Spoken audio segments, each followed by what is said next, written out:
Is everyone ready? Andrew Donovan was sitting on the front steps of the 2nd Avenue boarding house, enjoying his cigar. There was a soft rustle behind and above him, and he turned his head, and his head was turned. Just coming down the steps was Miss Conway, a new boarder he had met 2 weeks earlier.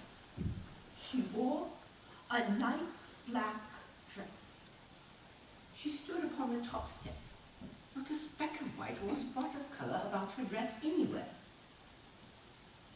She was plain rather than pretty, But her face was now illuminated and made almost beautiful by her large grey eyes that gazed across the street, above the houses, and into the sky with the most appealing expression of sadness and melancholy. the Count! And when guessed By O. Henry. Gather the idea, girls. All black, you know. That's it.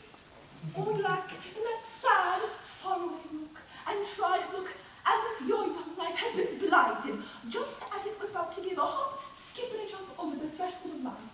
That a walk in the park might do you good, and if you do all right and are sure to happen at the door at just the right moment, oh, it'll fetch the boys every time. It's a fine, clear evening, Miss Conway. To them that have the heart to enjoy it, Mr. Donovan. I hope none of your relatives have sustained a loss. Death has claimed not a relative, but one who shall forever remain. So, but I will not intrude my grief upon you, Mr. Donovan. Intrude? Why, say, Miss Conway, I'd be delighted. That is, I'd be sorry. I mean, I'm sure no one could sympathize with you truer than I would. I have discovered that I have no friends or acquaintances in this city, but you have been kind to me. I appreciate it highly. He had passed her the pepper twice at the table.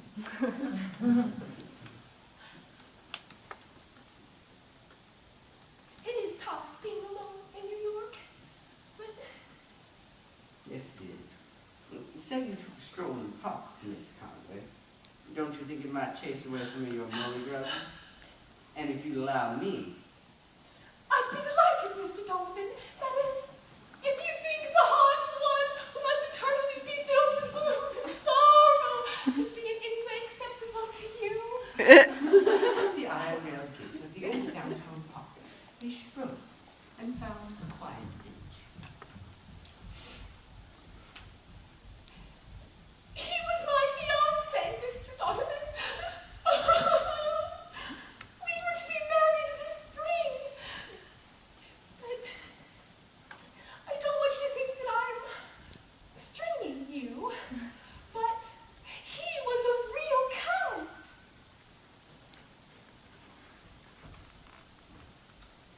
I have an estate in a castle in Italy. Count Fernando Massini is. Objection!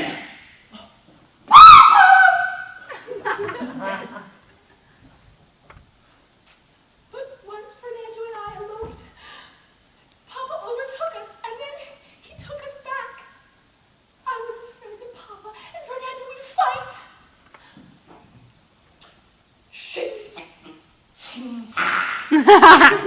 As you would.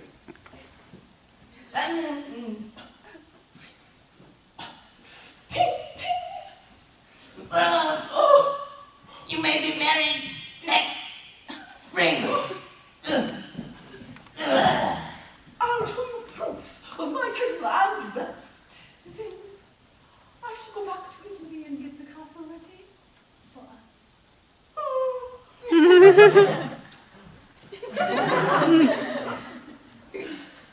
But once Fernando sailed for Italy, I came here to New York and got a job working in the candy store.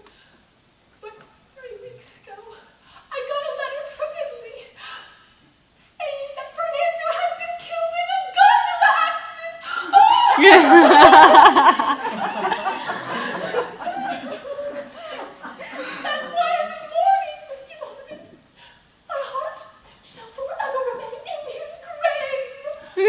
Now, girls, if you want to observe a young man hustle out after pick and shovel, just tell him your heart is in some other fellow's grave. Young men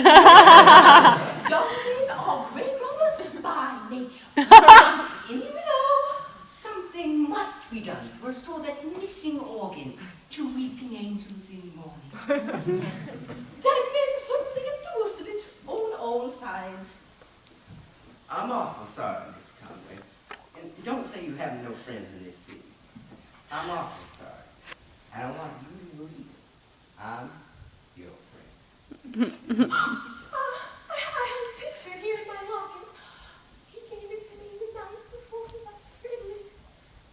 I never showed it to anyone before but I will show it to you because I believe you to be a true friend. I have a large one framed in my room at home. When we return, I'll show it to you. Before they parted company in the hallway that evening, Miss Conway ran upstairs and fetched down the framed photograph. He gave it to me the night before he left Ridley. I had the one locket made from it.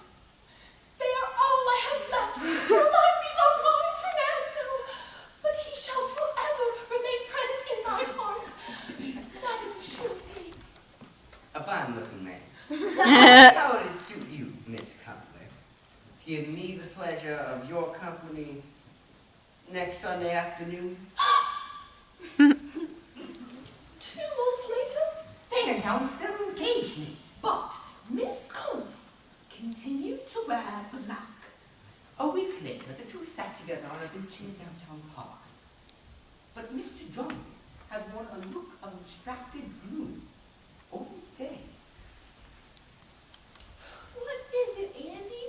You've been so solemn and grouchy tonight. It's You nothing, don't Maggie. normally act this way. Nothing, Maggie. Oh, yes, it is. I know better. Something's bothering you. Tell me. It's nothing much, Maggie. Oh, yes, it is, and I know better. It's some other girl you're thinking about. Oh, then take your arm away from me if you please. All right? I'll tell you, Dave. I guess you won't understand it exactly. You heard of Mike Sullivan, haven't you? Big Mike Sullivan, everybody calls him. No, I haven't, and I don't want to. It makes you act this way. Who is he? The biggest man in New York. He's a mile high and as broad as the East River. You say anything against Big Mike, and you'll have 1 million men on your collarbone in about 2 seconds. Well, Big Mike's a friend of mine. I met him earlier today. Hey, Andy! I've been keeping cases on you. Been putting in some good licks on your side of the street. I'm proud of you. What you been up to these days? I'm gonna get married in 2 weeks. Send me an invitation. It'll be like good old times. I'll come to your wedding. Well, that's what Big Mike says to me. And he always does what he says. You don't understand it, Maggie, but I had one of my hands cut off to have Big Mike Sullivan at our wedding. Well, then why don't you just invite him then? If he's so much the mustard. There's a reason why he mustn't be there. Don't ask me, for I can't tell you. Oh, I know better. It's something about politics, of course. But Andy, that's no reason why you can't invite me. Maggie, do you think as much of me as you did of Count Mazzini?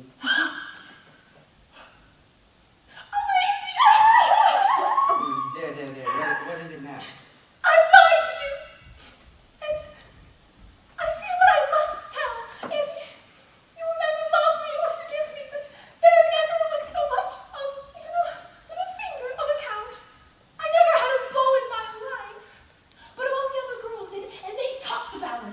So, you know I look great in black, Andy. I know you do so. I